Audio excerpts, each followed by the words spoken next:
So, unang-una po sa lahat, gusto ko muna pasalamatan po yung INC for organizing this kind of event. Kasi, kilala niyo po ba ako? Hindi. Ako yung madaldal daw sa YouTube eh. Yung quote-unquote favorite DDS lawyer. So ako po kasi may personal advocacy din talaga ako na mag-explain ng batas, di ba? Ina-explain ko kung paano mag-apply yung batas sa mga actions ng mga public servants natin. At yung aim ko po dyan ay hopefully po para maka-see more kayo dun sa mga whether or not kalokohan ba or tama yung ginagawa ng mga public servants natin. So yung ganun ko po kasing advocacy, mahirap yun pag ako lang yung gumagawa. Pero at least dito sa INC nakikita ko na ganun din yung advocacy po ninyo. For transparency, accountability, at bawal ang selective justice. So, kay Eric, pagkasuhan ako, kayo din bahala sa akin? Ay hindi, ako bahala sa sarili ko, abogado pala ako eh. Di ba? Okay, so ano po, good afternoon, maayong hapon sa inyong tanan, mga kaigsuunan. Maraming salamat po for sacrificing. Kanina yung iba sa inyo, 6 a.m. pa naulanan. Ako hindi na ako naulanan, pero napagod ako dun sa paglakad. So for this afternoon po, I will be doing what I like to think I do best, which is just to share my konting wisdom regarding the Constitution po natin. Okay, pero wait lang po pala, pa-picture muna ako sa inyo para may remembrance ako. Magsa-selfie lang po. Yung dati ko po kasi yung pagpunta, wala akong selfie, sayang. Woohoo! Video! Walang uwian! We are one! Yeah! Okay, very good, children. Okay, so sa mga hindi po nakakilala sa akin, subscribe po kayo, search nyo na lang po Attorney Nila Bayon sa YouTube. Madaldal po akong abogado doon, mga 20 minutes, nagsasalita lang ako eh. Pero hopefully po meron naman kayong natututunan despite yung pagiging madaldal ko. So yung lecture po natin for this afternoon is very simple and straightforward. It is Article 2 of the 1987 Constitution. To be specific, Section 1, pinakaunang section po ng Article 2. Meron ba kayong Constitution dyan? I-search nyo sa nyo, cellphone, parang pag nasa simbahan tayo, di ba? May Bible verse. Pero yung, walang signal? Nako po, may jammer ba dito? Rap? Wala.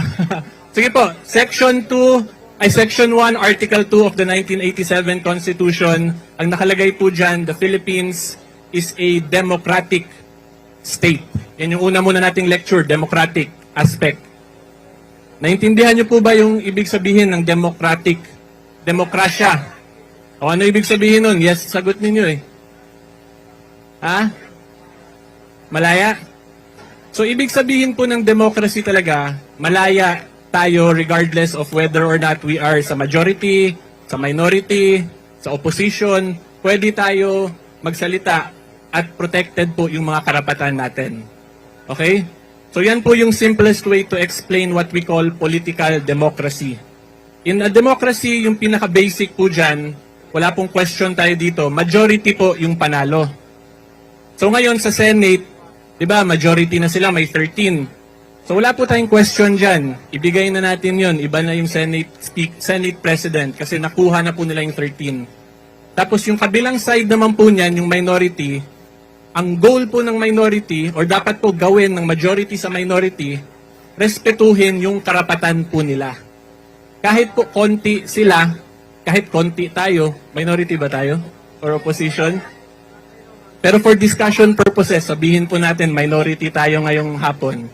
Kung minority po tayo, dapat respetuhin tayo nung majority. Hindi dapat inaapak-apakan yung karapatan natin. Hindi dapat may selective justice at hindi dapat na pag sila yung gumawa, tama, pero tayo mali. Hindi dapat ganun. 'Di ba?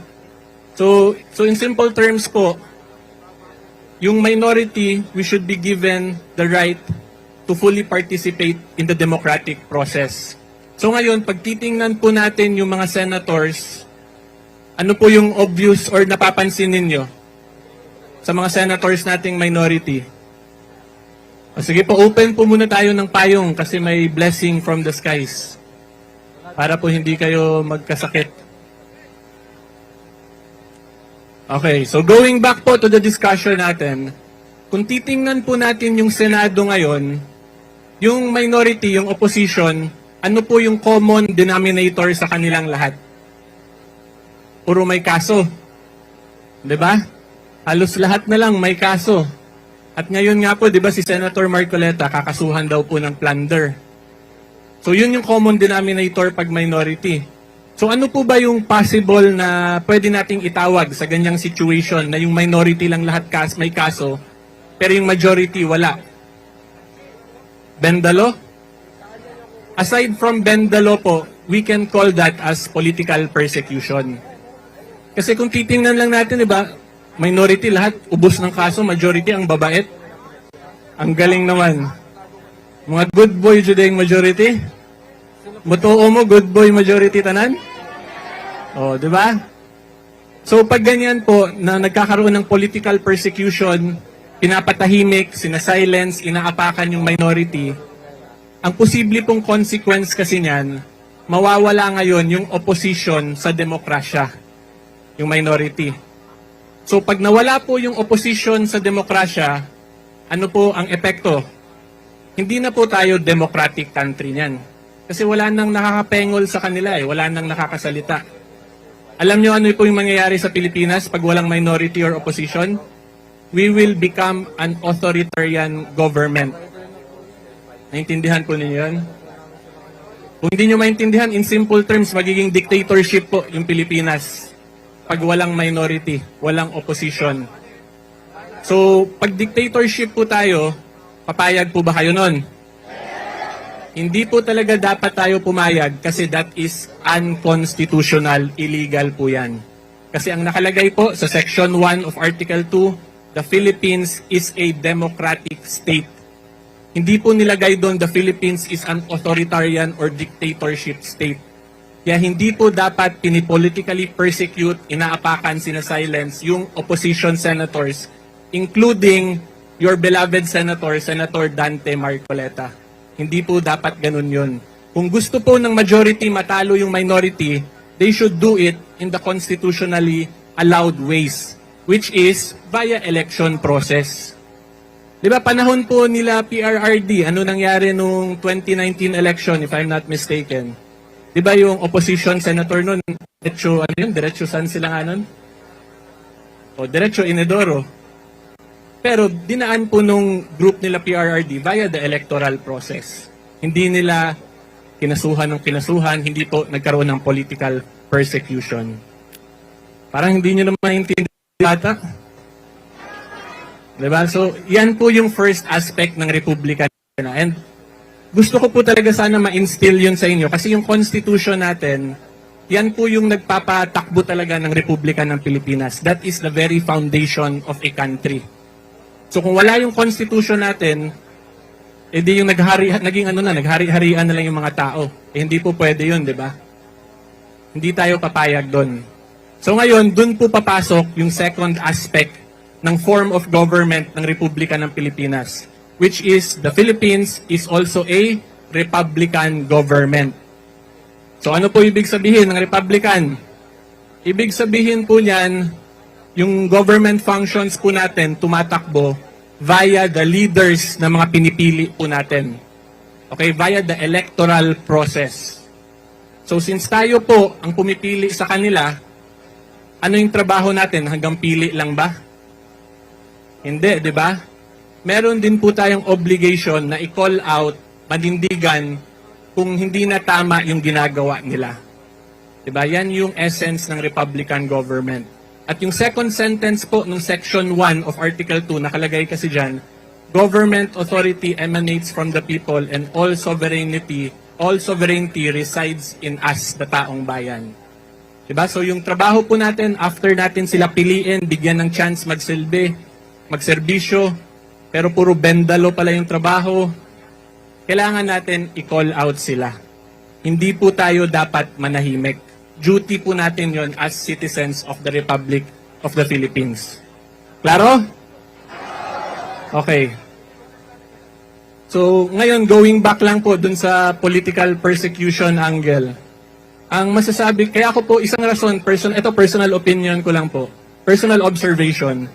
Kaya ako po nasasabing political persecution nangyayari kila Senator Marcoleta, Senator Jinggoy, and some senators. Kasi, di ba, may ilang senators na nasa minority or nasa grupo nila Senator Alan nang lumipat sa kabila. Eh, di ba yung statement dati nila ombudsman, hinug na daw yung kaso. Di ba? Hinug na. Pero alam niyo po yung pinaka-latest development? Meron pa daw. Uulitin nila yung preliminary investigation. Basically, parang ano po, bumalik sila sa step 1, imbestigahan ulit. So, yung masasabi ko lang, ito, opinion ko lang naman to, free speech ko to eh. Parang ano po, mahirap yung pag hinog, tapos bumalik. Di ba? Tingin ko ano yun eh, hinog, tapos nabulok, tapos naging bagong prutas. Ngayon, baka naging ano na, balimbing na prutas, di ba? Yan po yung delikado dyan eh, pag nasasobrahan sa hinog eh. Di ba? So, biglang yun, tumahimik, napunta na sa majority, biglang ulit yung preliminary investigation. So, yan yung isang reason, kaya yung observation ko lang po as a ordinary member, parehas naman po tayo, ako po hindi ako politiko Hindi ako politiko, wala po ako sa government. I am simply a private citizen, katulad po ninyo, na gusto lang magsalita. Nagkataon lang, madami sa inyong nakikinig sa akin, kaya nung papunta ako, nagulat ako, dami nagpapapicture eh. Sabi ko, hindi naman ako politiko, wag na kayo papicture. So anyway, yun po yung point ko, di ba? Pag in-observe natin, pwede talaga natin masabi na may political persecution sa minority.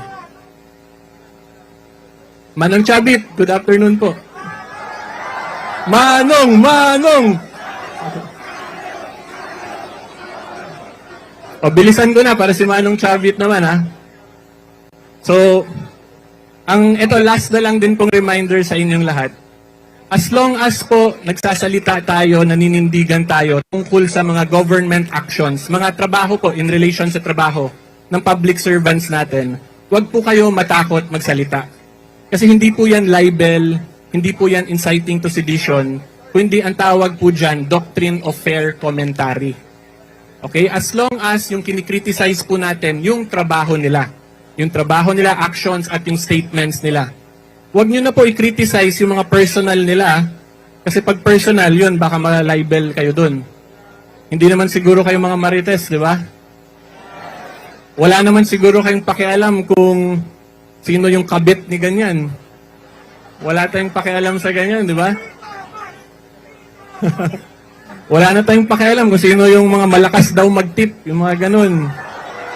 Basta yung may pakialam lang tayo, kung whether or not yung trabaho ba nila as government servants, public servants, ay sumusunod pa sa Constitution at sa batas. Mag-stick lang po kayo doon, yun lang doon tayo mag-comment, hindi po tayo malalibel dyan. Okay? So yan lang po ang masasabi ko sa inyong lahat, may fellow taong bayan, mga kasimor. Hopefully po may may naintindihan. Baka isip ninyo, ano lang yan, Constitution. But we have to remember the Constitution is the foundation of our country. If we do not love the Constitution, magkaka-chaos and disorder po tayo sa ating bansa.